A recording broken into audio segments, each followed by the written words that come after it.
Hai guys, ketemu lagi sama aku yang akan menemani hari-harimu. Apa kabar kalian semua? Semoga kalian baik-baik saja ya. Kali ini saya akan membahas film The Good Doctor Season 2 episode 10, di mana kali ini rumah sakit diserang virus mematikan yang menular dengan sangat cepat sehingga rumah sakit harus diisolasi karena memakan korban jiwa. Tidak hanya itu, salah satu dokter rumah sakit ada yang terinfeksi virus. Penasaran siapa yang terkena virus mematikan tersebut? Oke, tanpa basa-basi, kita langsung bahas filmnya. Tapi video ini mengandung spoiler ya. Jika tidak keberatan dengan spoiler, tonton videonya sampai habis.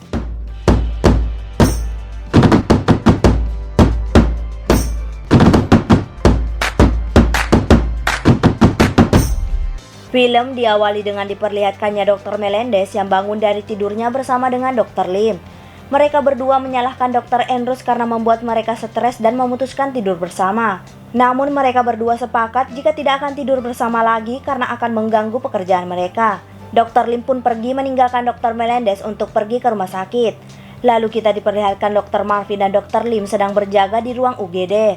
Terlihat ruang UGD dihiasi dengan berbagai perlengkapan Natal karena hari tersebut adalah hari Natal. Saat mereka berdua sedang berjaga, tiba-tiba saja datang seorang pasien laki-laki yang sudah tak sadarkan diri. Pasien laki-laki itu sudah tak sadarkan diri sejak di bandara setelah penerbangannya dari Malaysia. Pasien itu langsung dibawa oleh Taylor untuk mendapatkan pertolongan pertama. Taylor adalah petugas emergensi yang bertugas di bandara.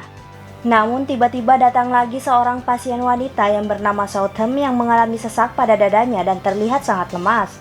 Namun kedua pasien ini memiliki kesamaan, yaitu ditemukan di bandara dan telah melakukan penerbangan dari Malaysia. Dr. Murphy akhirnya membawa Southam untuk ditangani, sedangkan Dr. Lee menangani pasien pria yang telah tak sadarkan diri. Namun saat Dr. Murphy sedang menangani Southam, dirinya menyadari jika Southam memiliki ruang vesikular pada lehernya. Ruang vesikular biasanya berbentuk menyerupai lepuhan kecil yang berisi cairan dan biasanya terjadi pada penyakit menular. Saat Southam sudah mulai stabil, Dr. Murphy langsung membantu Dr. Lim untuk menangani pasien laki-laki yang sudah tak sadarkan diri. Namun usaha mereka semua sia-sia karena pasien pria tersebut tidak dapat diselamatkan. Dr. Murphy ternyata menyadari jika pasien pria yang telah mati itu memiliki ruang vesikular yang sama dengan Southam. Dr. Murphy menyimpulkan jika mereka berdua memiliki penyakit yang sama dan kemungkinan besar Southam akan mati seperti pasien pria tersebut. Dr. Murphy menyadari dari semua kesamaan pasien, kemungkinan besar penyakit itu menular, sehingga mayat pasien pria dan Southam dimasukkan di ruang isolasi yang memiliki tekanan udara negatif. Ruang isolasi yang menggunakan tekanan udara negatif berfungsi agar tidak ada aliran udara yang keluar, sehingga virus yang menyebabkan penyakit tersebut tidak menyebar. Southam menjelaskan jika dirinya merasakan sakit saat di pesawat, padahal waktu berangkat dari rumah masih baik-baik saja. Southam juga menyadari jika pria yang mati tersebut satu pesawat dengannya, namun tempat duduknya agak jauh dari pria tersebut dan sepertinya tidak pernah kontak fisik. Dr. Murphy yang mendengar hal itu menyadari mungkin saja virus itu bisa menyebar lewat udara. Jadi kemungkinan besar seluruh orang yang naik pesawat bersama dengan Southam terjangkit virus itu. Tidak hanya itu, bahkan semua orang yang ada di ruang UGD bisa saja telah tertular oleh virus itu. Dr. Lim langsung menghubungi Dr. Andrews dan menjelaskan semua keadaan yang telah terjadi di ruang UGD. Dr. Andrews akhirnya memutuskan untuk menghubungi CDC, agar CDC dapat menindaklanjuti para penumpang yang satu pesawat dengan Southam, dan meminta solusi apa yang dapat dilakukan pada virus tersebut. CDC adalah pusat pengendalian dan pencegahan penyakit di Amerika Serikat. Lalu kita diperlihatkan Dr. Resnick yang mencoba membantu di ruang UGD untuk menangani pasien-pasien yang telah menunggu lama akibat Dr. Lim dan Dr. Murphy sedang mengurus Southam. Namun di sini kita diberitahu jika Taylor sangat menyukai Dr. Resnick dan berusaha mendekati Dr. Resnick. Dr. Resnick langsung menangani seorang pasien laki-laki yang mengalami nyeri pada perutnya yang bernama Santa. Santa menjelaskan jika nyeri pada perutnya diakibatkan karena dirinya memakan permen terlalu banyak, yaitu sekitar 4 lusin. Namun saat Dr. Resnick sedang memeriksa Santa, tiba-tiba saja Dr. Murphy menyadari jika Taylor memiliki ruang vesikular pada lehernya, yang dapat disimpulkan jika Taylor juga telah terinfeksi virus. Namun Taylor merasa bingung kenapa dirinya bisa terinfeksi virus karena dirinya selalu memakai masker dan sarung tangan. Namun saat Taylor sedang menjelaskan, tiba-tiba saja Southam mengalami kritis sehingga para dokter langsung pergi ke ruang isolasi untuk menyelamatkan Southam. Namun semua yang diusahakan oleh para dokter untuk menyelamatkan Southam sia-sia karena Southam tidak dapat diselamatkan. Taylor yang melihat kejadian itu sangat shock karena dirinya mungkin akan berakhir seperti Southam. Akhirnya Taylor diisolasi dan ditemani oleh Dr. Resnick. Taylor yang sedang diperiksa oleh Dr. Resnick malah mencoba merayu Dr. Resnick dan mengajak kencan Dr. Resnick saat Taylor telah sembuh. Dr. Resnick menyetujuinya dan terlihat jika Dr. Resnick mulai tertarik dengan Taylor. Namun saat mereka sedang berbicara, tiba-tiba saja Dr. Resnick menyadari jika suhu tubuh dari Taylor meningkat dan ruang vesikularnya pun semakin melebar. Dr. Lim yang mengetahui keadaan Taylor yang semakin parah langsung menghubungi Dr. Andrews. Dr. Andrews memerintahkan jika ruang UGD diisolasi dan jangan biarkan ada pasien yang masuk ataupun keluar dari ruang UGD. Dr. Lim akhirnya memberitahu kepada orang-orang yang ada di ruang UGD untuk tetap di ruang UGD karena ruang UGD telah diisolasi akibat adanya sebuah virus. Secara bersamaan, security pun menutup semua pintu ruang UGD untuk menahan orang-orang yang ada di dalam. Namun beberapa orang di UGD tidak terima dengan hal itu karena mereka mempunyai kesibukan masing-masing. Salah satu pria yang bernama Bob memaksa keluar dan mencoba memecahkan kaca, namun Dr. Lim dengan sigap menyuntik Bob dengan obat bius. Bob pun langsung tak sadarkan diri dan akhirnya orang-orang yang ada di ruang UGD menuruti perintah Dr. Lim. Akhirnya ruang UGD pun diisolasi dan secara bersamaan Dr. Andrews berbicara kepada media tentang isolasi yang dilakukan. Di sisi lain kita diperlihatkan seorang pasien yang bernama Chris sedang ditangani oleh Dr. Brown, Dr. Park, dan Dr. Melendez. Chris akan dilakukan cangkok pada sumsum tulang belakang karena sumsum tulang belakangnya selalu mengeluarkan sel darah putih dan yang akan menjadi pendonornya adalah ayahnya sendiri. Ayah dari Chris adalah Bob. Yang tidak diketahui dari Chris adalah jika Bob telah sampai di rumah sakit namun terjebak di ruang UGD. Bahkan Bob kini tak sadarkan diri karena telah disuntik obat bius oleh Dr. Lim. Namun Chris sepertinya tidak terlalu suka dengan Bob karena Bob telah meninggalkan Chris bersama dengan ibunya sejak 4 tahun lalu. Saat Chris sedang bercerita, tiba-tiba saja Chris merasa pegal serta leher dan lengan kirinya terasa sangat kaku. Dr. Melendez menyadari jika Chris mengalami serangan jantung yang diakibatkan karena penyumbatan akibat sel darah putih yang terlalu banyak dan memutuskan untuk melakukan radiasi pada Chris. Lalu kita diperlihatkan Chris yang sedang dilakukan radiasi. Saat dilakukan radiasi, Chris terlihat sangat kecewa pada ayahnya karena sampai saat ini ayahnya belum datang juga dan lewat dari waktu yang telah ditentukan untuk pendonoran. Lalu kita diperlihatkan Dr. Brown, Dr. Park, dan Dr. Melendez yang sedang bingung karena Bob belum datang juga. Saat mereka sedang berbicara, tiba-tiba saja Dr. Park mendapatkan sebuah kabar jika ruang UGD telah diisolasi dan anaknya yang bernama Kellen berada di dalam ruang isolasi. Dr. Park sangat kaget dan langsung pergi ke ruang UGD untuk menemui anaknya. Karena ruang UGD sedang diisolasi, Dr. Park hanya bisa berbicara dengan anaknya di depan pintu. Terlihat di sini Dr. Park dan anaknya memiliki hubungan yang kurang baik karena Dr. Park meninggalkan Kellen bersama ibunya sejak lama. Di sini kita diberitahu jika kisah hidup Kellen dan Dr. Park hampir sama dengan kisah Chris dan Bob. Kellen pun terlihat sangat malas berbicara dengan Dr. Park dan memutuskan untuk meninggalkan Dr. Park. Di sisi lain, Dr. Resnick menjelaskan jika Taylor sudah mulai batuk pertanda jika virusnya sudah mulai berkembang di tubuh Taylor. Dr. Lim memutuskan agar memberikan dosis antivirus yang lebih tinggi kepada Taylor.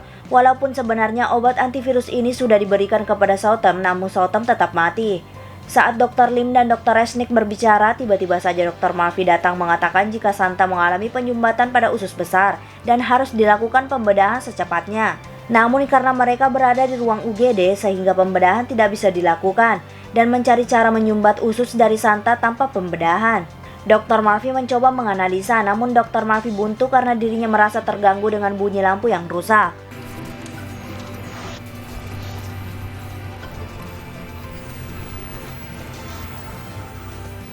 Saat Dr. Resnick, Dr. Lim, dan Dr. Murphy buntu, tiba-tiba saja seorang suster menyarankan agar dilakukan enema.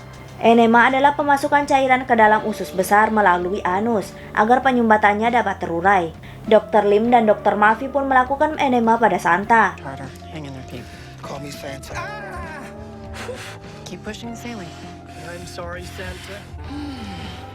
Di sisi lain, Dr. Resnick memberikan dosis antivirus yang sangat tinggi kepada Taylor.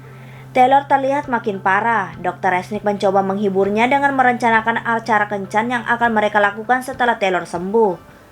Taylor sangat senang mendengarnya dan terus berbicara bersama dengan Dr. Resnick. Dr. Lim yang telah melakukan enema pada Santa langsung menemui Taylor yang sedang ditemani oleh Dr. Resnick. Dr. Lim menyadari jika virus pada Taylor sudah semakin berkembang dan hanya bisa membantu Taylor dengan sebisanya. Akhirnya Dr. Lim dan Dr. Resnick memutuskan meninggalkan Taylor agar Taylor dapat beristirahat. Namun saat Dr. Lim dan Dr. Resnick ingin meninggalkan Taylor, tiba-tiba saja Dr. Lim menyadari jika dirinya telah terinfeksi virus tersebut dan memutuskan untuk mengisolasi diri bersama dengan Taylor. Namun tak lama kemudian Taylor kritis. Dr. Lim dan Dr. Resnick mencoba menolong Taylor, namun usaha mereka sia-sia karena Taylor tidak dapat diselamatkan. Dr. Resnick sangat terpukul dengan kematian Taylor karena sebenarnya Dr. Resnick mulai menyukai Taylor.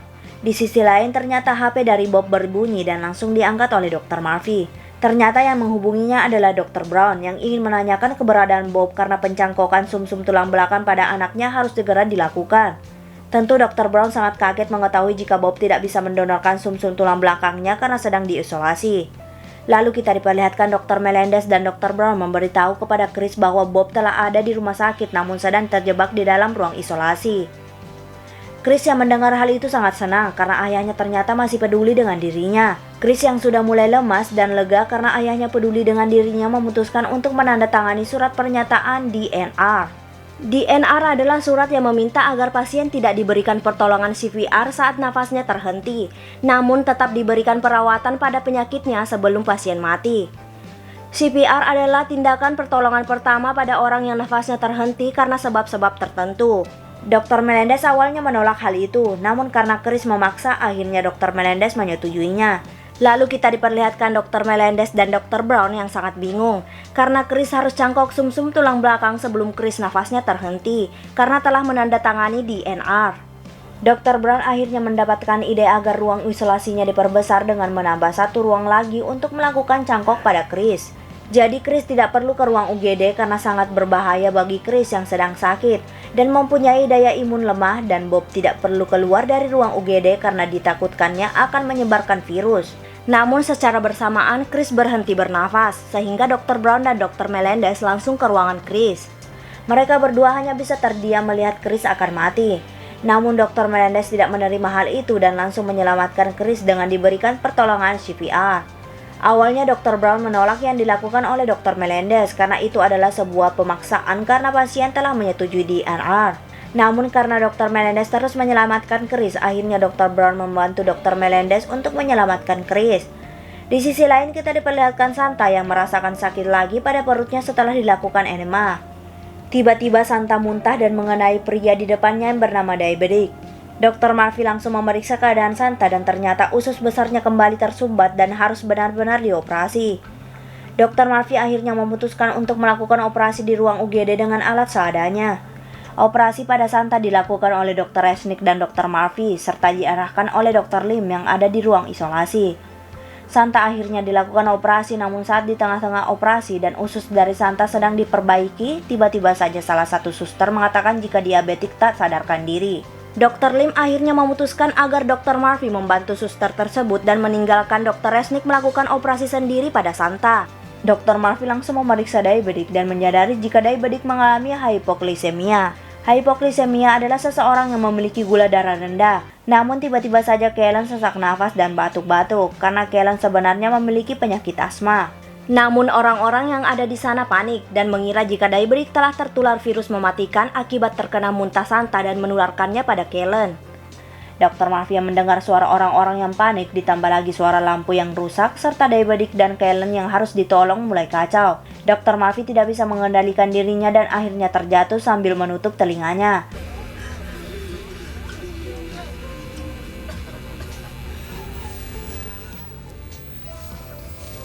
Di sisi lain, saat Dr. Resnick sedang melakukan operasi pada Santa, tiba-tiba saja Dr. Lim terjatuh dan tak sadarkan diri. Di sisi lain, kita diperlihatkan Dr. Glassman yang ditemani Lea sedang mengambil hasil lab Dr. Glassman. Hasil lab ini dilakukan bertujuan untuk mengetahui apa penyebab dari masalah ingatan yang dialami oleh Dr. Glassman. Ternyata hasil lab itu mengatakan bahwa tumor otak dari Dr. Glassman muncul lagi. Episode ini benar-benar sangat kacau, di mana virus sudah mulai berkembang di dalam tubuh Dr. Lim. Dr. Resnick yang bingung harus menolong Dr. Lim atau melanjutkan operasi pada Santa. Ruang UGD yang sangat kacau, Diabetic yang tak sadarkan diri, dan Kellen yang sesak nafas, serta Dr. Murphy yang tak bisa mengendalikan dirinya. Dr. Brown dan Dr. Melendez yang sedang mencoba menyelamatkan Chris yang sekarat karena belum mendapatkan donor sumsum tulang belakang. Dr. Glassman yang sangat sedih karena tumornya tumbuh lagi. Dan film pun berakhir. Jika suka dengan channel ini, mohon di subscribe, like, comment, and share. Jika ada film yang ingin dibuatkan alurnya, komen aja. See you.